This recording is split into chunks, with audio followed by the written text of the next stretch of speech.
আজকে গিয়েছিল শ্রিয়াংস মেলা দেখতে। এটা হচ্ছে জন্মাষ্টমীর মেলা।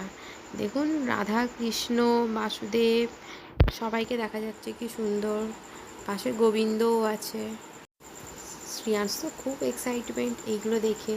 ও ঠাকুরকে নম করছে, দেখুন নতুন নম করার এটা।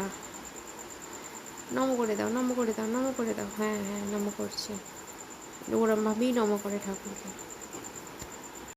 তারপর ওর বাবা আর ও চলে গেল দোকানে কেনাকাটি করতে।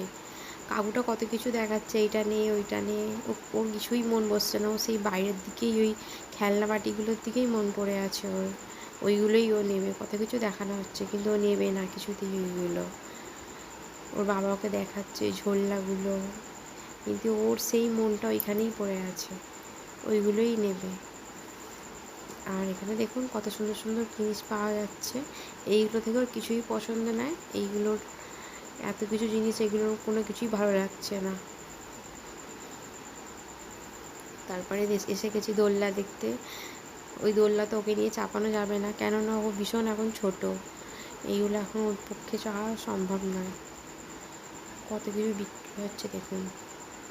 এটা জন্মাষ্টমীর মেলা। জন্মাষ্টমীতে আমাদের যাওয়া হয়নি, কারণ বাবুর শরীরটা খারাপ ছিল। এইবারে আজকে একটু ফাঁকা হয়েছিল, তাই বললাম আজকে একটু ঘুরে আসি। পুরোপুরিভাবে আজকে শরীরটা ঠিক হয়নি, একটু আধটু খারাপ আছে। ও মেলার মধ্যেও হাঁটবে, কোল থেকে নেমে পড়ছে। দেখুন কত কিছু বসেছে। ওর জন্য আমাদেরও কিছু আজকে চাপা হয়নি কোনো দোলনাতে।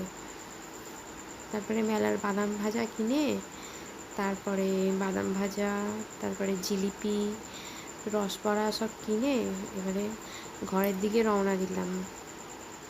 চলো আজকের ভিডিওটা এই পর্যন্তই। Tata, bye bye.